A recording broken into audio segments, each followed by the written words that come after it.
When listening to a podcast, sometimes some of the issues are really relevant to you and sometimes they're not. In this episode, Nick Ede really wanted to raise awareness of stroke. And of course, I was interested, but had no real personal connection to it. It's funny how things can happen. 2 weeks later, my dad was rushed to hospital and had had a stroke. Sat by his bedside in A&E for 8 hours, typical Holly's, just checking on her laptop and editing a podcast with Nick. He'd been diagnosed with a bleed on the stomach, but me and my sister were convinced that something wasn't right. We started chatting amongst ourselves, and I remembered some of the words Nick had said. And he had indeed had a stroke. He's going to be okay. He's doing amazing.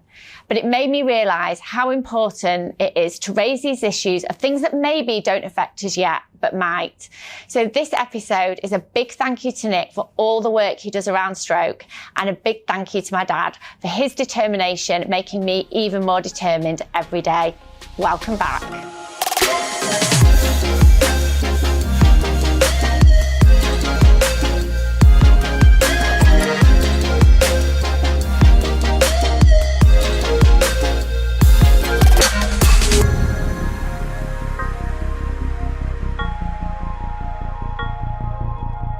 Welcome to another episode of Anything is Possible. This might be our bougiest podcast to date. We are sat in the Mayfair townhouse. I have a glass of champagne. We have Beverly, the Cavapuchon, and we have the lovely Nick Ede with me. I don't really know where to start in describing what Nick does, and I'll say a few things and then he might add to it, but I've got philanthropist, events organiser, PR guru, TV presenter, journalist. Have I missed anything off, Nick? You've not, probably, but you've not missed anything off. So you are probably the biggest example of a portfolio career, and something that we talk about in Anything is Possible is changing your career at any age, having a side hustle, building your own business. So can you just kind of like talk us through your portfolio of what you do, top level, and then we'll go into each one? Yeah, I mean, first of all, I have a PR agency, and that PR agency looks after lots of different charities and social good enterprises, but also brands as well. So we do everything from PRing pizza restaurants through to holiday destinations in Ibiza, etc. And then I suppose my other hustle is I've worked on television now for, again, 20 years. Yeah. Been head judge on Project Catwalk, been in America doing the shows. I'm doing a show at the moment. I'm on Good Morning Britain. I was on Lorraine Kelly for 5 years. And that, though, I look at it as a side hustle. It's not my career. And then I'm a big charity campaigner. I've done that for a long time for stroke. Yeah. But I also do it for other charities too. And I'm just very, very passionate. And to your point about sort of time management, stuff like that, and side hustling, I look at it all as a whole, and everything supports each other. It's not like I'm not doing something that's completely different. I'm doing things which hopefully will actually benefit each other. Yeah. So let's start at the beginning in terms of, I know your story of how you wanted to make awareness of strokes, but can you tell the audience about that and how that... Yeah, so when I was 23, my mum had a stroke, and I had no idea what a stroke was. So it's very, it's devastating. And I felt that we've been educated at school on various different things, whether it's HIV, whether it's cancer, but nobody had ever told us anything about stroke awareness. And so when that happened to me, I literally had no idea. And so I spent sort of a year or so kind of really in a bad, very dark place with my family, left London, came to live back in Scotland. Yeah. You can tell by my really strong accent. And then I literally was like, I want to do something. So I went and saw this man at the Stroke Association, which is the big charity at the time, and said, can I do something? And they kind of were like, don't know what to do with you. I hadn't really developed myself. I'd been at drama college, didn't really know who I was. Yeah. And I basically decided to put on a party. And it was because I didn't want to dress up as a banana and do a fun run. That's not me.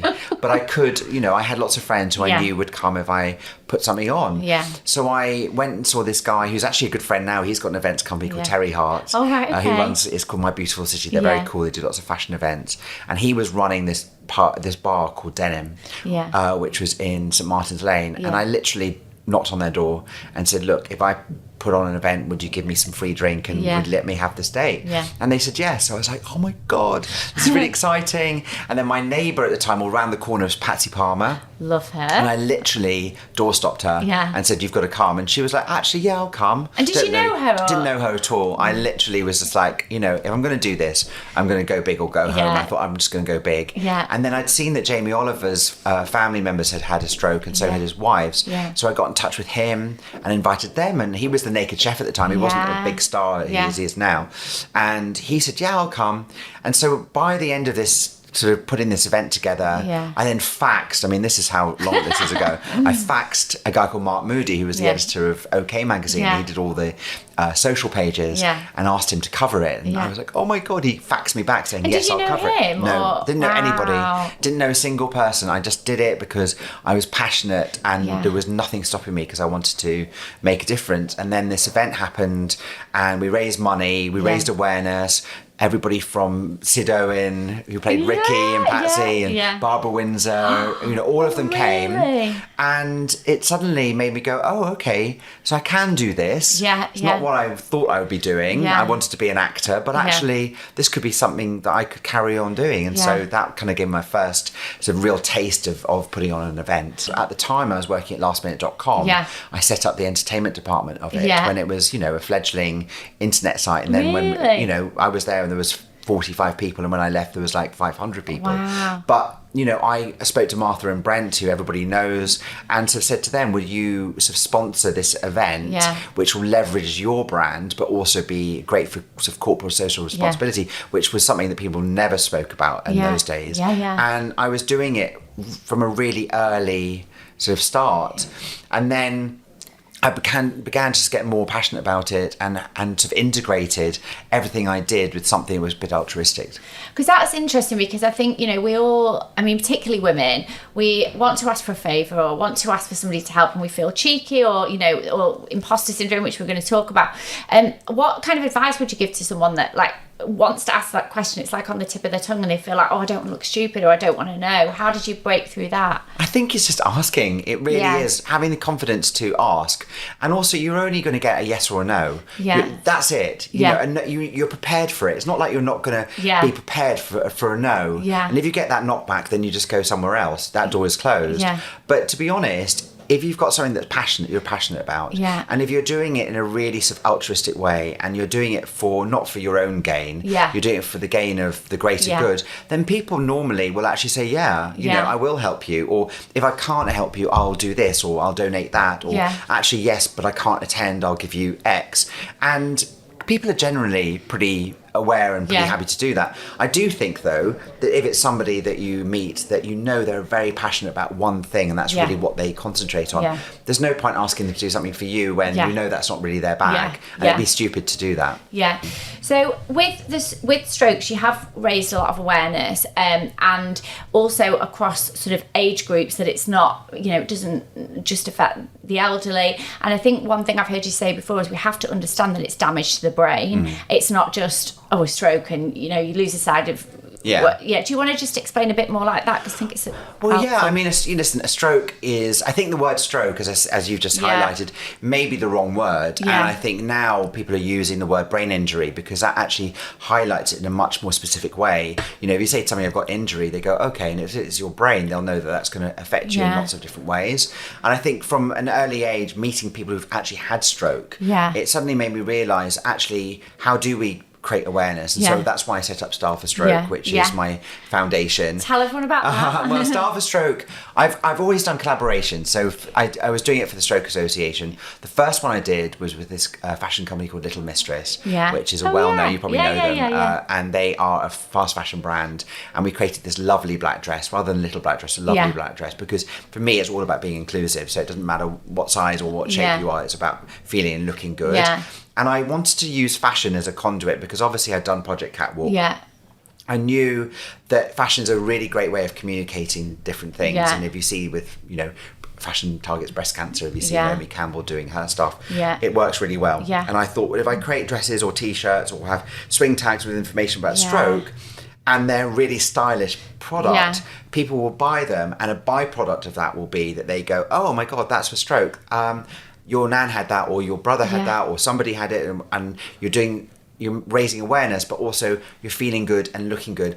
For me, these t-shirts have to be something that you can wear every day, rather than a lot of charity t-shirts which literally are for one day. Whether you look at a Pudsey, which is for children in need, you'll kind of only wear that once. Whereas for me, I wanted to create really strong slogan t-shirts at the time, and I got lots of stars to help me out. I got Meghan Markle. How? Before she was even, before she is who she is now. Tell us how that happened. Well, I worked with her at the Global Gift Gala. I asked her to host one for me.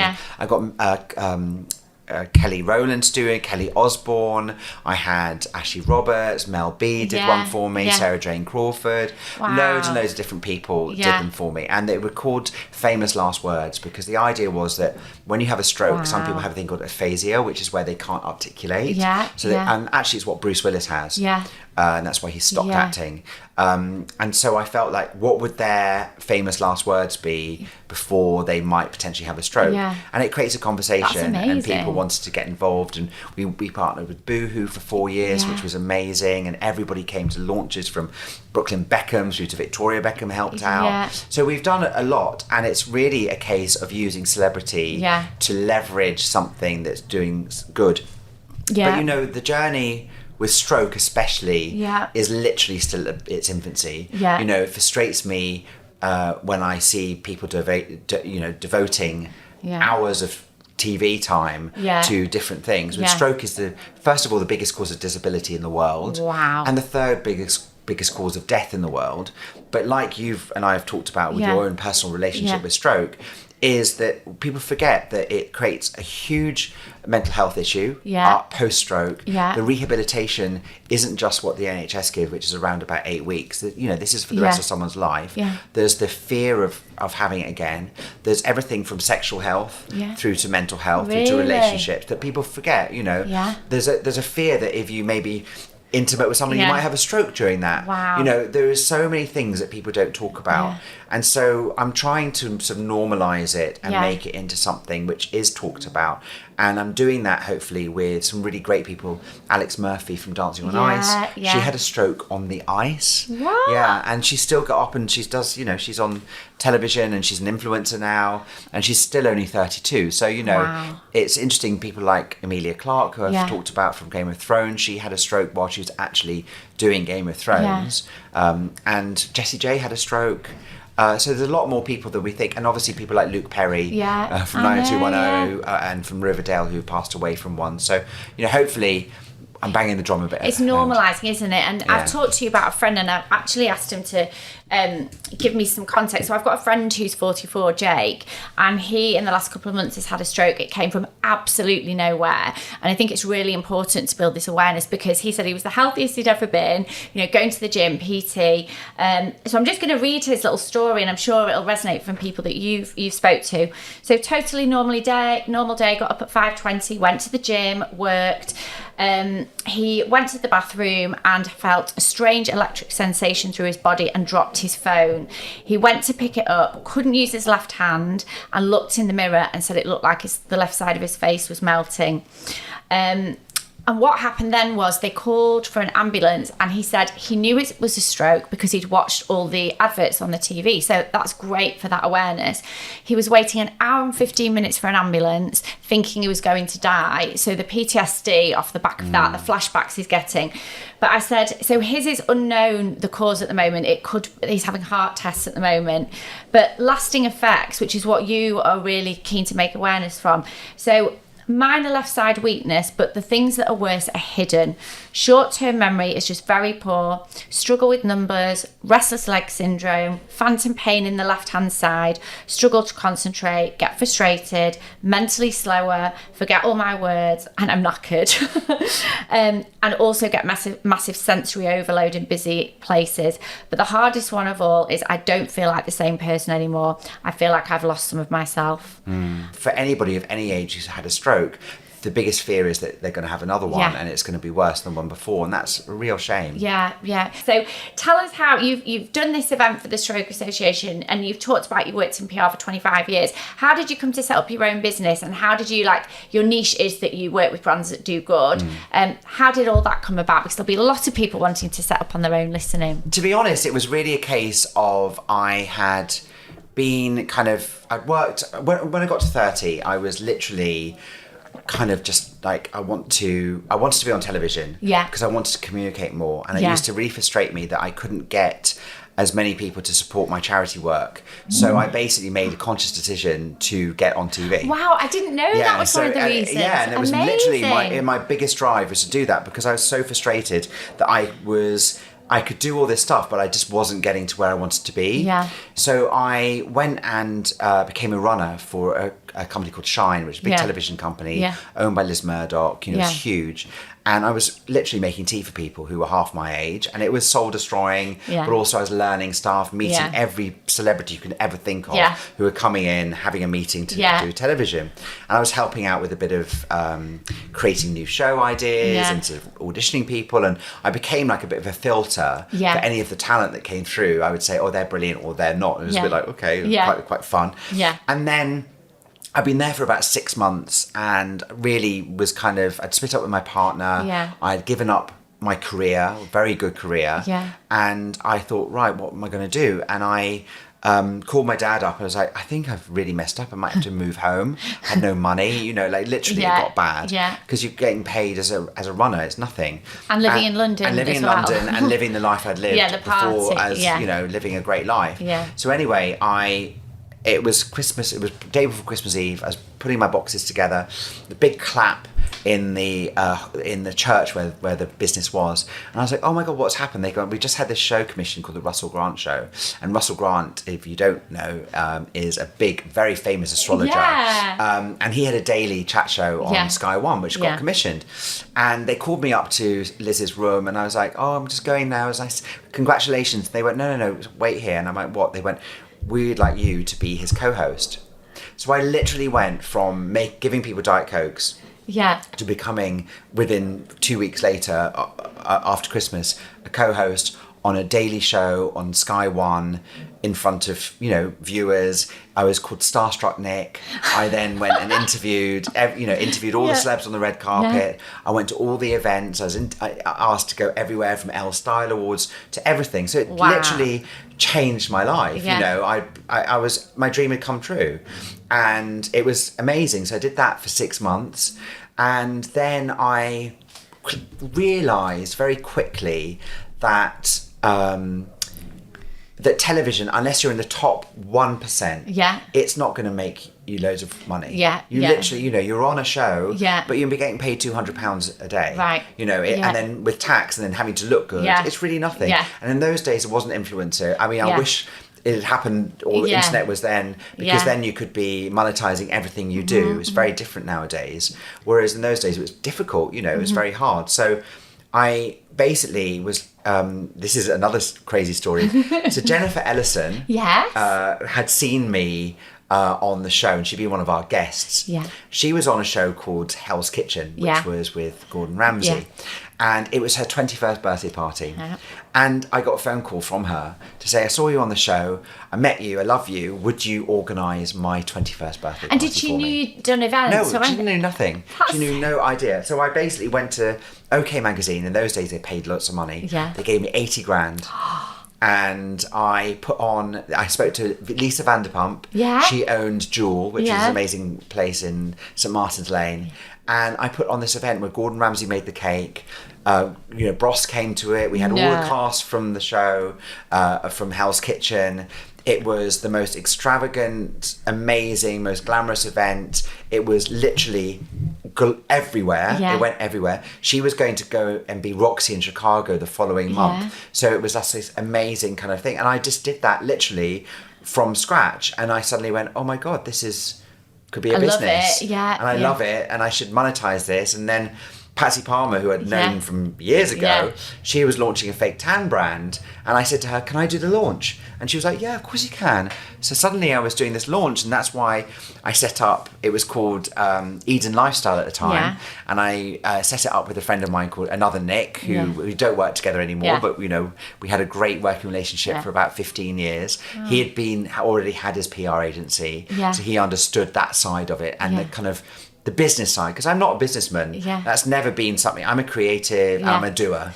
So I needed somebody who could kind of show me the ropes of actually you've got to make money and you've got to spend all of it on going to fabulous places or entertaining everybody. Still have that problem. I do as well. That's why we've got a champagne here. Can we have a little sip? Is that okay? Absolutely. I was thinking there going, okay guys, this is just a prop. I know.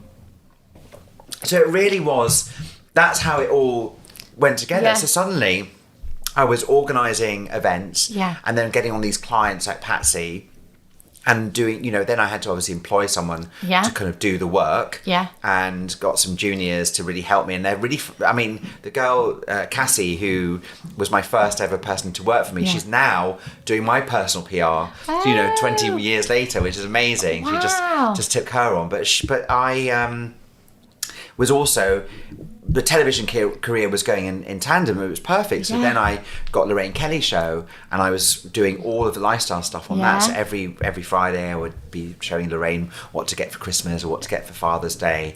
But it was really good as well for the business. Of course. Because people would say, you know, I've always said this, and this is not in any way sexist at all.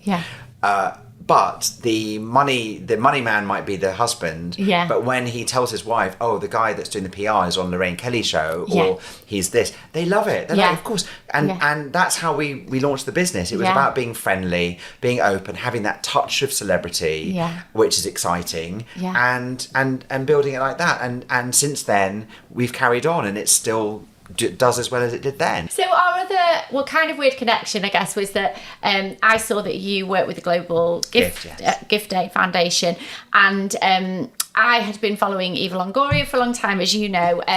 For those of you who don't know, well, I think most people do, but she was in Desperate Housewives, Hollywood actress. But I actually followed her because, as we've discussed, her work ethic and the way that she talks about her business and helping people, I just find so totally inspiring. So there's quite a funny story of how that collaboration came, you know, isn't there? So basically, I had my agency, and I was living in East London, which I've lived in for all my life, apart from now where I live in Rye. But I had been on Project Catwalk, and I suddenly get this call from the organisers of this event called the Noble Gift Gala, which is going to be at the Dorchester. And they said to me, this guy Simon phoned me up and said, hey Nick, hope you're okay. Listen, the organisers have had their dresses left in customs, so they haven't got any clothing to wear. They're absolutely desperate. Would you be able to help? Because they know that you've done Project Catwalk and you know all the right designers. And I'm going, oh my God, this is a Saturday.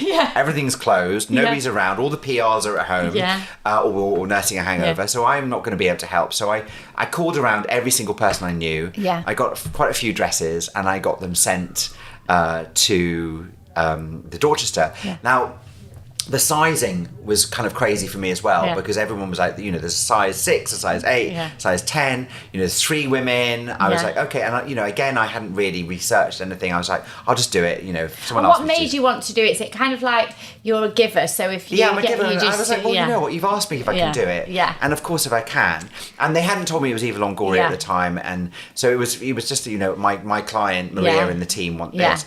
So anyway, I did it, and I sent them their dresses, and then I get this courier that comes in with an invitation to go to this Noble Gift Gala, and on it says Eva Longoria and Maria Bravo and Alina Peralta invite you too, and I'm like, oh my God, like Eva Longoria.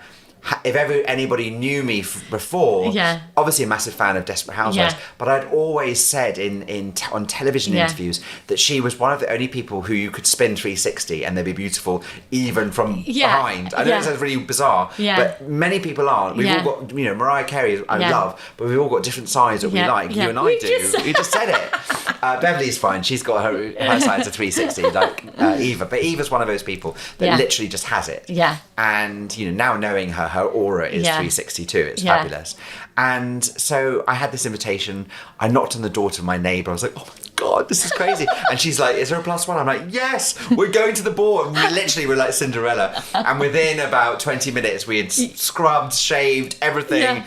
Everything was ready. And we went to this ball. And that's where we met Maria and how Alina. many years ago is this? This is around about 12, 13 years ago. Wow. So it's a long time. Yeah. And we fell in love immediately. All of us did. Yeah. And it was one of those nights, Rupert Everett was hosting it. Mariah Carey was guest of honour. Who you're I'm obsessed with. And did you know she was going to be No. So like this is literally Dream. the dream. And I will always say that, Holly, that every day, everything I do, I'm always grateful, but also I'm like the biggest fangirl of everything. So I can be in any situation and I'm just like, this is just ridiculous. And that's when the imposter syndrome kicks in, because you're like, how the hell have a guy from Edinburgh found himself in the Dorchester next to Mariah Carey saying, I love you. Like, you know what I mean? It's like crazy. And I sit there with Eva sometimes, been to her house many times in Hollywood and going, how are we in a swimming pool with their dogs having tacos and laughing and drinking tequila? This is how? How did this happen? But you just enjoy it and that's how it should be. But so we met, fell in love. And I said to Maria, like, this is amazing, but we can do so much more. And it really just gave me this impetus to really work with them. Yeah. And I have for the last 12 years. And I love working with them. Maria is one of the most passionate people I've ever met in my life. Eva and her are generous, they're kind. For people out there organising charity events, you do have to slightly curate your guest list in terms of you do need people there that are going to support, because that's what you're doing it for. So what's your advice to somebody thinking of putting on their own charity event? I think the main thing is that you can leverage. I mean, with the Global Gift Gala, what we do is we leverage obviously Eva and the guests who are attending. So we've got some really great A-list guests. We know that will leverage any brand, that will leverage any florist, any venue. So we try and get as much as possible for free or as much as possible at a really great cost. People like Jeff Leatham, obviously the most amazing florist in the world. He is the artist in residence at the Georges V, whether you're he's done the Kardashians, does the Kardashians, Oprah. He does everywhere. Eva has done all her weddings. He's absolutely fantastic, and he's brilliant. And he is, it's about leveraging those relationships. Also, it's about going to a local florist and saying to them, can you help?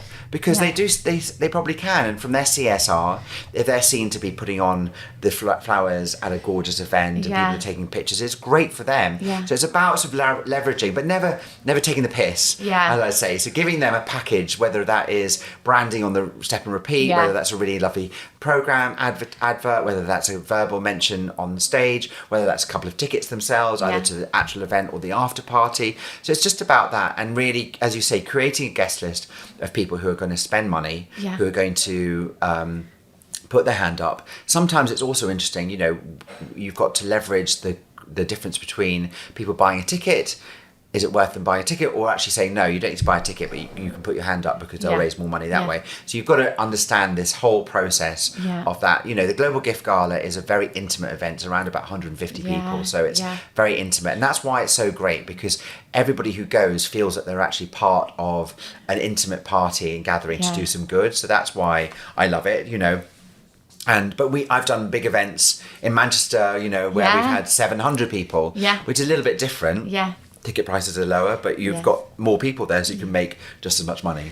It's a jigsaw puzzle. And you need to think about who is right for different areas and whether actually is it a bit offensive to ask them to pay when I know that their value they're bringing by attending could actually be worth more than the financial gain that you could have. I think it's also really important to, listen, the weird thing is I've always been very good at asking for money for other people, but actually sometimes not for myself for my charity events. But what I've realised is you just ask. We've had Bayliss and Harding, which is a wonderful brand who sponsor all my stroke work. And I do a big event now with Alexandra Burke, which is fabulous. You need to come to it next year. And it's called the Spring Ball, and it's absolutely wonderful. And they basically subsidise the whole thing. So that means that when we start the event on, we actually, all the money we raise on the night goes to the charity. And the same is with the business model of the Global Gift Foundation too. So the money that they make on the evening will go directly to the charities that we're benefiting. So it means that in-kind sponsorship, ticket sales and other stuff, that will be all that pays for the event, and the rest of it becomes what you can leverage for the actual charity. So this is why you're so good at what you do, because I feel like I could pick your brains, but I will not take up the podcast with that. So just this all sounds so glamorous, which it is, and you've got all these amazing celebrity friends, but you know, it didn't come easy to you. I'm a big believer in one of our sayings is you make the most of the cards you're dealt. You actually found out you were adopted when you were 14. I know you want to probably only share a little bit of that, but I think it's interesting for people think, you know, might think, oh well, he must have come from like a rich background, he must have been connected, but like not at all. You started from scratch. I started from scratch, and I wouldn't say it was hustling, because I've never really been a hustler. I literally had to survive, and I had to do what felt naturally easy to do, but also I've had to be out of my comfort zone on many occasions. And I still think now, you know, no matter what, you know, riding a storm of COVID, of a pandemic, you know, we've been in events industry. Every single thing that you and I were working on went. And having to build that back up, having the confidence to do so. Do you want to do it? Do you want to run your own business again? There are so many things. And you know, if you ask me, would I run my own business again?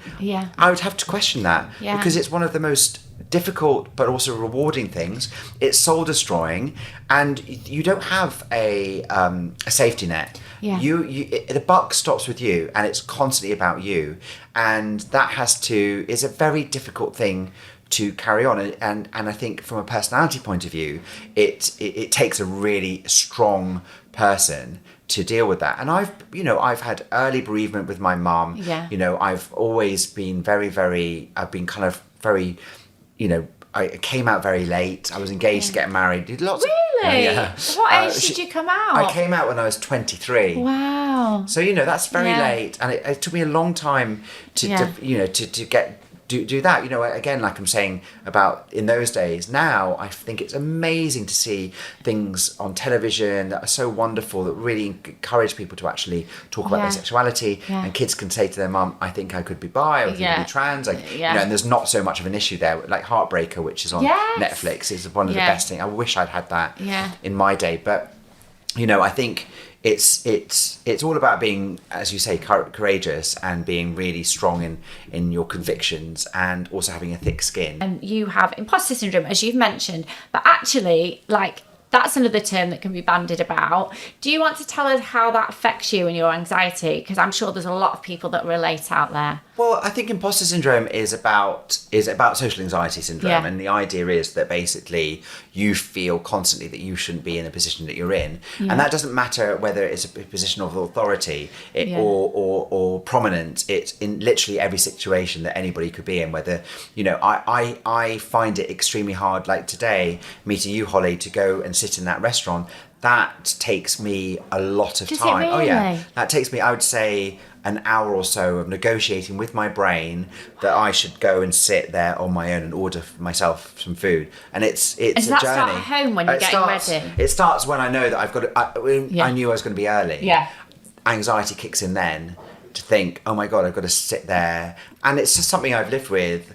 And so you have that, and then you sit with Eva Longoria at a dinner table and you go, why the hell am I here? You sit doing a lecture in front of 50 kids talking about charity. You go onto Project Catwalk and you're critiquing people's designs, which are actually life-changing for them. And you're like, why am I here? Why should I be there? And then you have this devil angel going, you don't deserve to be here. You shouldn't be here. And then you have somebody on the other side going, yeah, but you should be. And you're fighting constantly. And it's been a battle which I've had for forever, really. So the other thing that we talked about was when we chatted before the podcast was you coming out and diversity inclusion, how things are so much more open now, and that the conversations are out there, and people are being encouraged to be who they want to be.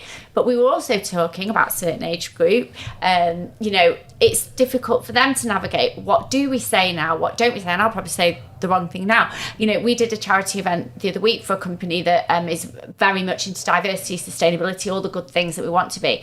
And we were writing the script and we were were saying, do we say ladies and gentlemen anymore? I'm really not sure. And that's not me being ignorant in any way. It's just, what are we supposed to say now? And you said that there is a good point, because you're so pleased that people are finding it easier to come out or identify in the way that they want to, but then there is a challenge in educating an older generation. Maybe you could talk about that. I think it's a challenge in educating both generations, to be honest. Yeah. Because a younger generation shouldn't think that they have the say of everything, and they shouldn't call people out. And I think, what we found recently is people do get called out in a pretty dramatic way for words and phrases that they might have been brought up with. Yes. So I think there's a huge educative piece to do where the two sides need to come together and understand mutually that there are always going to be things where either you misgender somebody or you talk about somebody's skin colour or their race in what they might think is an okay thing to do, but obviously is derogatory to other people. So I think it's really important to not look at stereotypes and to just be open to stuff, and to, when you are writing a script, to write the script as you would write it. Yeah. But caveat that, say, this is how we've written our script. Yeah. Please change it in any way to how you feel you'd be more comfortable if you wish. Yeah. Give them that opportunity to open it up to them to decide how they want to do it. They might be like, actually, yes, ladies and gentlemen, that's how I want it to be. They might be like, actually, no, it should be hello, everybody. Yeah. Great to see you all. Yeah. But, we all as adults are learning every single day. Yeah. I look at it this way. It's like if you are given a recipe, it might be a shepherd's pie and we think we know what's in it. Yeah. We don't, because it might have a different additive or it might have a different spice in there. Yeah. So we're being educated that that's a really good spice. It tastes really fabulous. Yeah. It's the same thing with words and pronouns and attitudes. We can't all know everything that everybody's thinking or what their ingredients are. So tell us. Yeah. And then we will, we will hopefully work together on making everything positive for everybody moving forward. I think that's so interesting, because I was thinking on the side of we need to educate the older generation. Like, sometimes I have to say to my mum and dad, well, no, you can't say that. And it's not that they've been mean or horrible. They just don't, they're 70 odd years old and been brought up in a certain way. But you're quite right as well in that there has to be some sympathy to the older generation, that we're completely re-educating them on what's the norm and not. And also what's the younger generation, that's their norm. It's not that's that's their truth. And their normality. But it might not necessarily be the real truth and the real normality to stuff. And I spent a long time of my career I was never a bitch, but I also was pretty critical, especially with clothing. I was on Project Catwalk. I was worried today. I was called the Simon Cowell of style. And Simon Cowell now will probably be cancelled in many ways for what he said to some singers. Yeah. And in the same way, things that I may have said on a television show or written. I used to do a thing for MSN called Hits and Misses. Yeah. And it was like a fashion police. It was absolutely brilliant. It was funny. It was people who were on the red carpet who did look atrocious. Yeah. But I had to make a conscious decision probably 4 years ago to say to them, I can't do this anymore because I'm getting cancelled or people are saying things to me that I'm not saying this in any way nastily. I'm just going, this is what I see and this is why I don't think it's good. Yeah. But you just can't do that now. So I think there has to be a form of education. We've all got to have opinions. Yeah. It's a real shame if we all become a sort of group of people who literally can't have an opinion, because there is right and wrong, there is truth and there is untruth, there is looking great and not looking great, and then there is to your point, there is a great event and a bad event. Yeah. You can't be just going, you can't justify everything. Yeah.